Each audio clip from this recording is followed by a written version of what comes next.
I'm Saj Razvi. I'm the Director of Education at Psychedelic Somatic Institute. I was one of the clinical investigators for the phase 2 trial of MDMA. And we are, in contrast to sort of a lot of the research that's taking place right now and moving these medicines through a governmental approval pipeline, like what's happening at universities, what's happening with MAPS.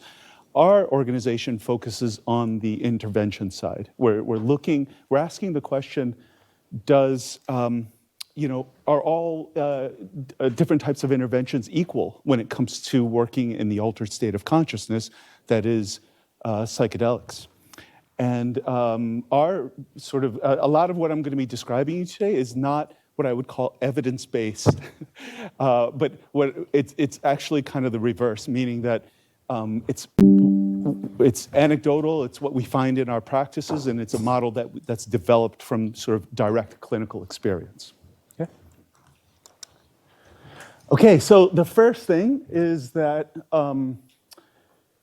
this is truly a non-medicine specific modality that we're talking about, right? So we don't do cannabis trainings, we don't do ketamine trainings.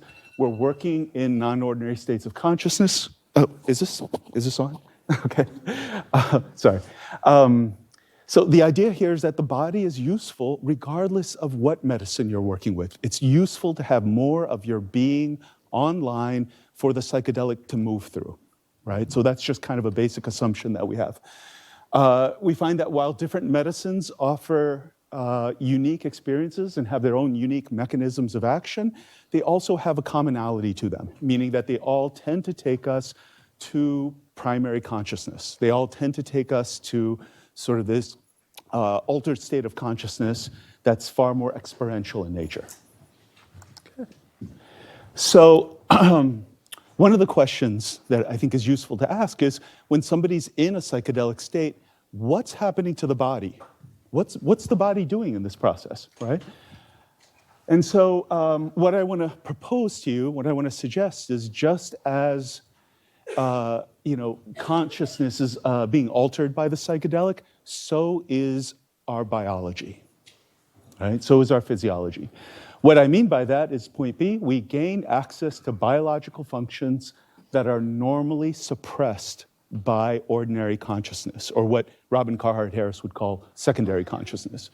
So what we're referring to is both involuntary default mode network suppression and then voluntary learned suppression, meaning that we live in culture, we live in society, and we have this learned experience of what's acceptable and what's not.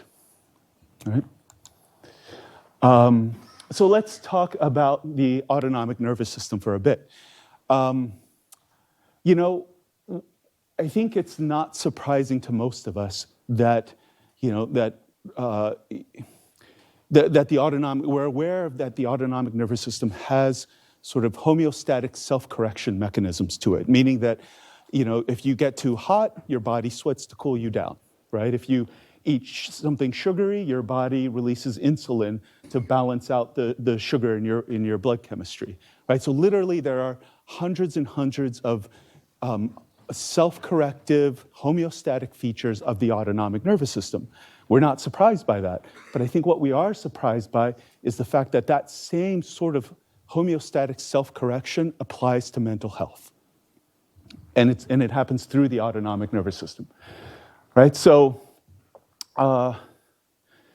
in terms of anxiety, panic, depression, dissociation, depersonalization, and other PTSD symptoms, my suggestion to you is that a lot of what we're seeing in mental health is actually an expression of our biology, an expression of reactivity, of hyperarousal, hypoarousal, given the circumstances that somebody's grown up in, right?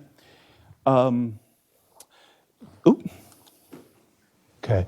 Then finally, point C here, I want to suggest to you that this feature that we're talking about, this felt sense autonomic nervous system pathway, is in more alignment, it's more consistent with the direction that the psychedelic is taking us, in contrast to sort of the more traditional interventions used by conventional Western psychotherapy. So for the most part, talk therapy is geared towards insight, it's geared towards awareness, it's geared towards cognitive restructuring, metacognitive awareness, narrative restructuring, right? These are all functions of secondary consciousness, whereas the psychedelic takes us to primary consciousness, which is far more experiential, right? Far more sort of, you feel primary consciousness, okay?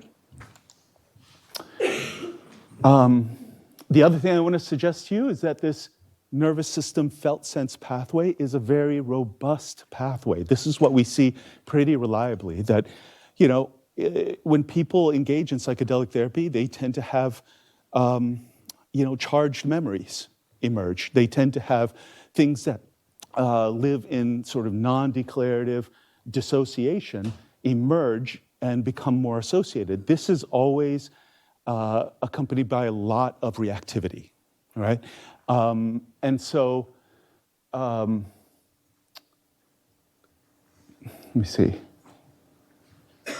So basically, we're suggesting that the autonomic nervous system is far more functional at handling hyper and hypoarousal, right? So it's basically the differences between sort of talking your way through a psychedelic therapy session, having more insight in a psychedelic therapy session, which is useful, and feeling your way through a psychedelic therapy session, sort of feeling the fear, feeling the anxiety, sort of much more direct contact with it, okay?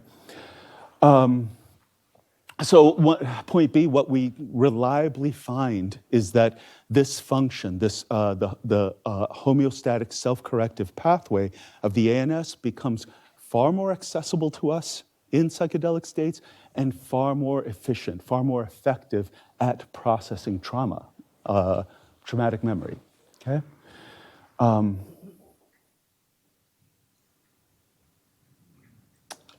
Yeah, okay. So I'm going to talk about, so first of all, we have videos for you to see. So, this is all theory and it remains in the realm of theory until you actually see it in action. So that's my hope here. So I want to define one of the primary interventions that we use in the model that we're working with, the Psychedelic Somatic Interactional Psychotherapy model.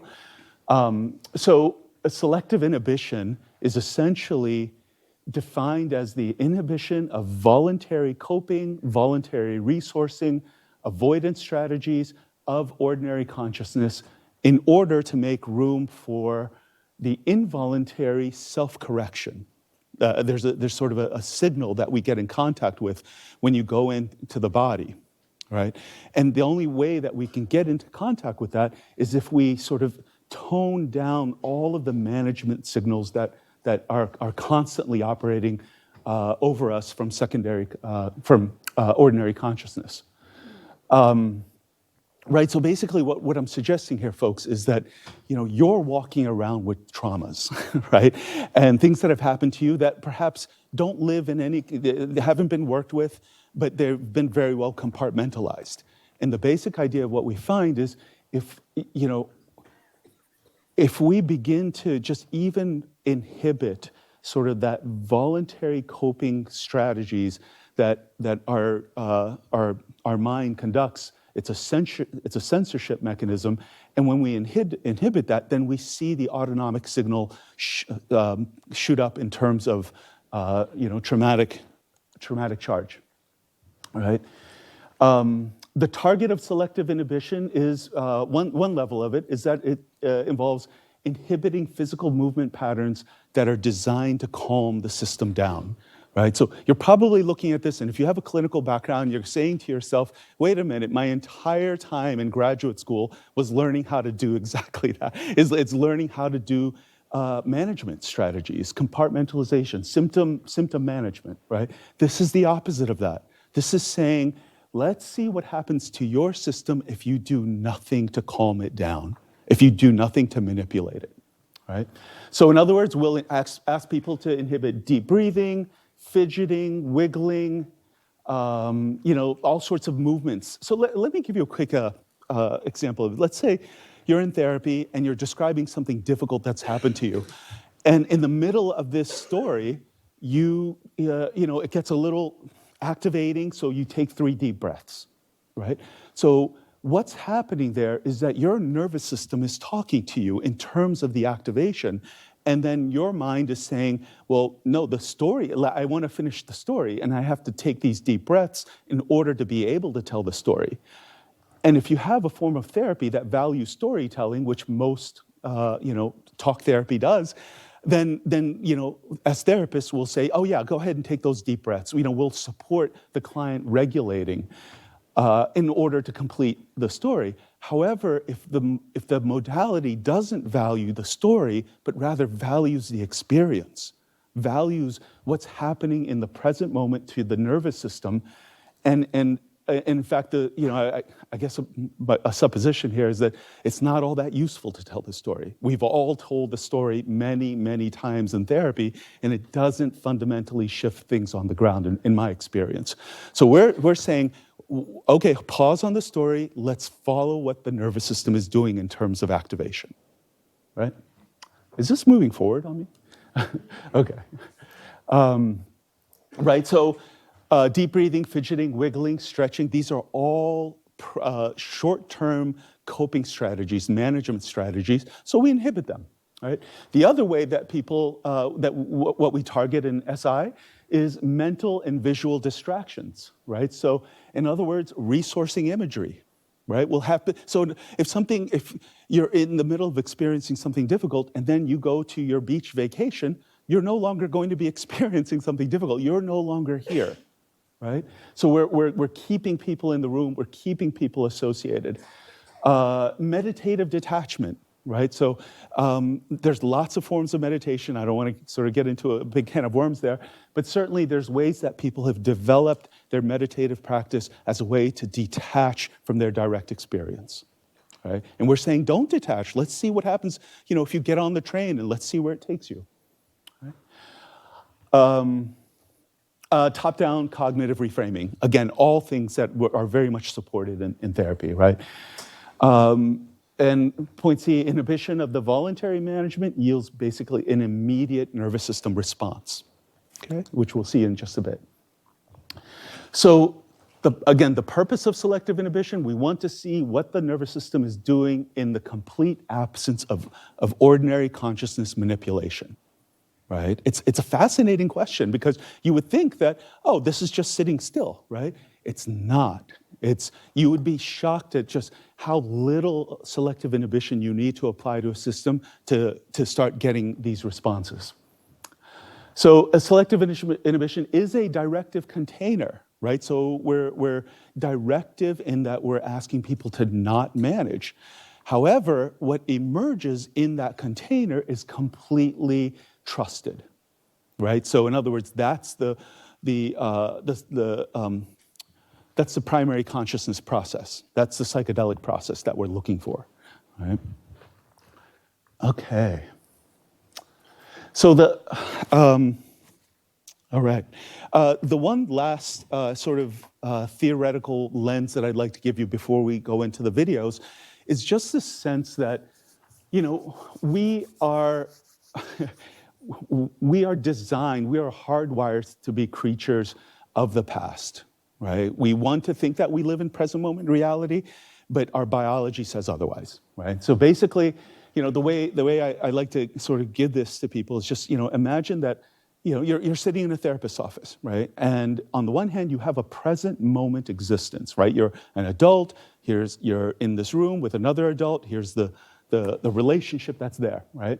But on the other hand, we all have these layers of non-declarative, non-conscious, typically charged emotional memory that typically live in dissociation, especially if they happen to us in childhood, right? So in other words, anything that you experience is being interpreted through the lens of present moment reality and all these layers of emotional memory, right? So, when a therapist goes on vacation, right? It's never just going on vacation. right? Because to one part of you, yeah, it's going on vacation. Here's an adult, they need their vacation time where we have this business relationship.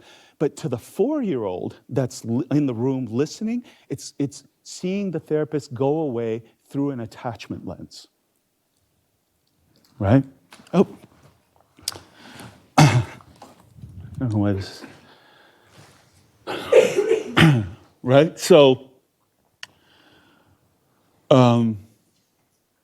yeah, and we can, this happens all the time, right? So in other words, you know, I don't know, you burn the toast, or, you know, something that's happening in the present moment has a disproportionately large reaction, and that probably means that it's not a present moment reaction, right? It's a reaction to the layers of memory that are happening back here, right? This is how triggers work, and this is how transference works, right? So I think a really useful image that I use when talking about this is just, you know, again, do you guys know those old film negatives? They haven't been around for a long time, but you know, if you look through them, you can see through them, but you can also see the image on them, right? So just think about these layers of charge, emotional, dissociative memory as film negatives. And when you're triggered, this film negative comes to the foreground and lays itself on top of present moment reality. And the more charge there is, the less you see present moment reality and the more you see the film negative, right? So this is basically what this leads to is the client's nervous system, the client's mind being sort of confused and, you know, in terms of, you know, where are the reactions coming from? Are you actually doing this right now, or is it something from my past, right? So it's a very sort of muddy situation there, and we're actually looking for that. That's what we're doing in this therapy, right? So the whole idea is that your system cannot process what it cannot see, right? So we're purposefully going out and grabbing a hold of this non-declarative, dissociated memory, pulling it to the foreground using selective inhibition, and then the system gets to deal with it, right? But what you'll see is then, you know, as that's happening, the reactions that are taking place are not to the present moment, but to the event memory, right? So that's what we're very purposefully doing. We're purposefully triggering the client's dissociated charged traumatic memory. Okay, so we can go with the first video here. This is from a pilot study we did in Denver with combat veterans. And the two cases that you're going to see very quickly are both, they're using cannabis, right?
Okay, can you pause it, Tim?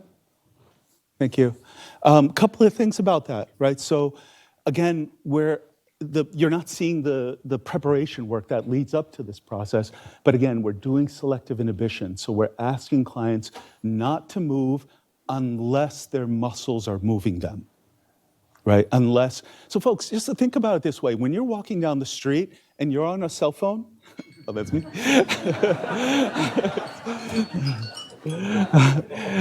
When you trip, right? In that moment of tripping, a threat enters the room, right? You're about to wipe out on the sidewalk, and then look at the massive autonomic organization that your system musters to not fall, right? Your legs move quickly, they brace, your core muscles get tight, your arms come out like this, your neck and head moves away so you don't injure the brain, right? This is all happens in a fraction of a second, and you did not do that, right? Your conscious, deliberative, slow brain did not orchestrate that response. That's an autonomic response that just completely takes over when threat enters the room. So take that same experience and put it here. That's what's happening here, right? So this person, we're not telling him to get tight. We're not telling him to do this with his hands. He's responding to his event memory of being in a war zone, okay? So let's, and the other quick thing to notice here is just how impossible that experience would be to put into words, right? You're doing it a disservice when you put it into words. It's just intensity, it's just reactivity, and it needs to be experienced and worked at that level, as opposed to converting it into language and converting it into a meaning structure, right? Go ahead, Tim. I think this.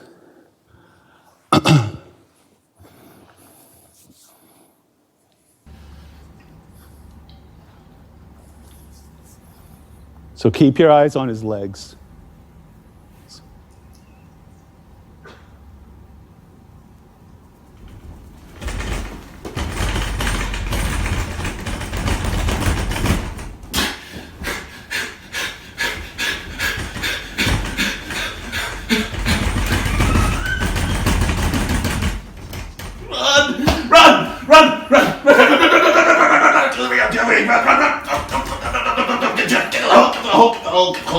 Don't run faster, run faster. Oh shit. Oh shit. Oh shit. Oh shit. Okay. Okay. I was yelling at the guys to run to the hole faster. Okay, go ahead and pause, Tim. Because they are going to get shot by artillery. Okay, thank you. Okay, folks, so again, the event that he's processing involved him running away from being shot at, right? And as you see the autonomic response, I cannot make my legs move that fast if I voluntarily wanted to. There is terror moving through the muscles, terror moving through the tissues, right? And what you'll also notice here is that there's a real wave response that people tend to have, where there's when the nervous system's ready, it sort of escalates symptoms, escalates anxiety, fear, reactivity, muscle activation. It peaks, and then there's sort of a calming on the other side, and then the person can move on, right? So what you just saw was him having this reaction, and when the wave is complete enough, he's able to go back into the story and then keep going with it until he hits another point where the reaction shows up, right? Like a focal seizure, to me, his muscle contraction was faster than you can do voluntarily. That's what I'm saying. That was crazy. Yeah, that's not voluntary movement, folks. All right? There's an entire other layer of your being that can be accessed in the psychedelic state. Right? Let me see if there's anything else I wanted to say about that. Yeah, so I mean, the basic pattern, somebody's like telling a story, they hit reactivity, we pause the story, we let the body catch up, we give the autonomic nervous system a chance to process what just got triggered, and then only after that's processed, then we continue into the story, right? Otherwise, if you tell the story and there's like 6 different things that are reactivating to somebody, they're not gonna have a great opportunity to process each one of them, right? So let's go to the second video. So the next video is working with ketamine, right? So again, this is a non-medicine specific modality. We tend to favor, we tend to favor cannabis simply because it's really useful for clearing dissociation and getting to the response. So whenever you're ready, Tim.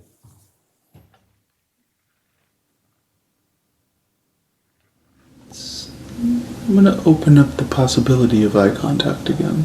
Okay. Okay. Sorry, Saj, for the second section. Actually, that's fine. Since we're a little short on time, let's skip the first section and go to the second. See what our relationship feels like from where you are right now. Any desperation here? Maybe just a little. I notice I'm gonna look away. Yeah.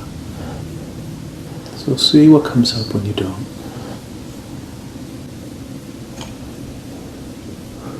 I feel kind of helpless and ugly again. Turn it down. Again, Again, it was here before? maybe. Okay. Maybe the other day, or maybe just Okay.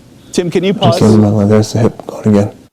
So folks, let me just give you a little setup here. So we're doing an intervention with sustained eye contact in the psychedelic state, right? So Torsten talked about how much transference was a part of the process. When you do sustained eye contact, it automatically makes the session highly relational. And where do we go when we're opening the door to trauma and relationship? Well, we typically go to our core failures in relationship, which is mostly our family of origin. All right, we go to failures in bonding. We go to insecure attachment. It's very if you work with sustained eye contact, you can reliably work with a person's attachment style. Right? So, and what he's that's what's happening here. Go ahead, Tim. Yeah. Allow helpless and ugly.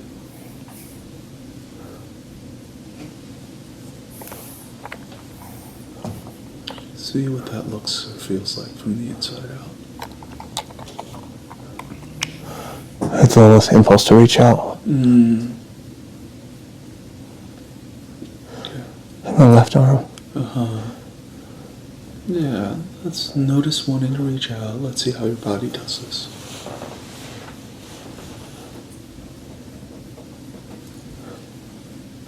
Let's like hold on to the chair and then reach out. What's it want? What do you want? I guess just help or something. I'm gonna have you ask that of me. I want your help. I want your help. See what this feels like. So again, we're going for that event memory I want your help. needing help as a kid.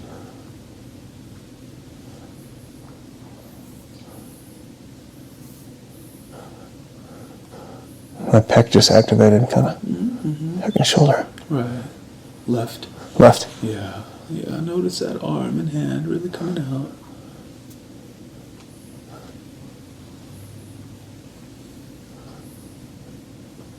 Yeah. Yeah. Watch it. Really pay attention to the muscles in that arm and hand. And that's some sadness, like a desperation, like I want to help. Yeah. Feel the desperation. So there's all sorts of emotions. There's an entire world tied up in the muscle movement of him reaching for help. And look how slow this movement is for him. Feel you reaching for me.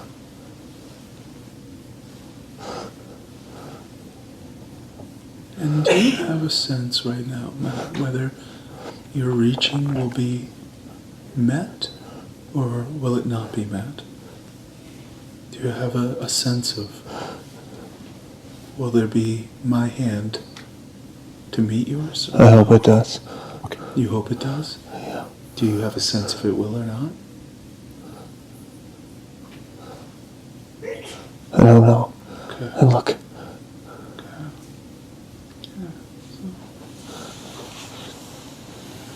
Let's see what this is like. Let's feel what that feels like. Feels reassuring.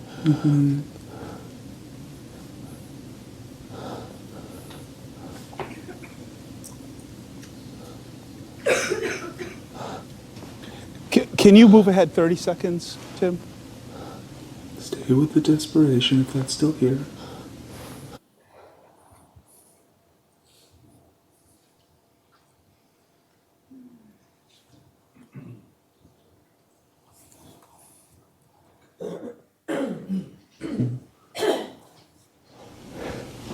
Does this feel possible?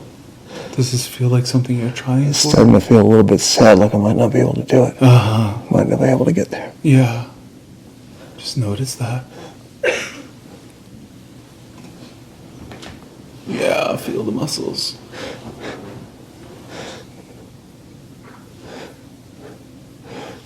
This effort feels familiar.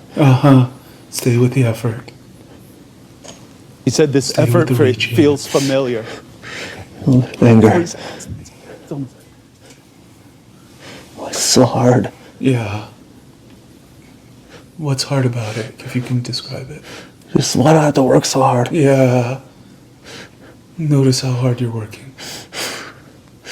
This anger and sadness coming up. Yeah, stay with it.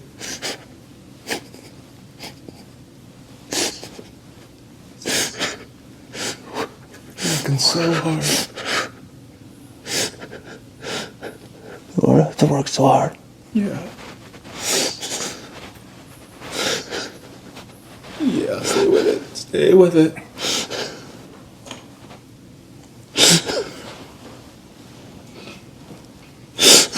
Stay with it, buddy. I have to work so hard.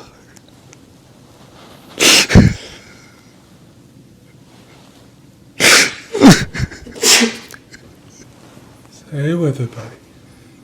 Feel how hard you're working. Feel how hard you're working for this.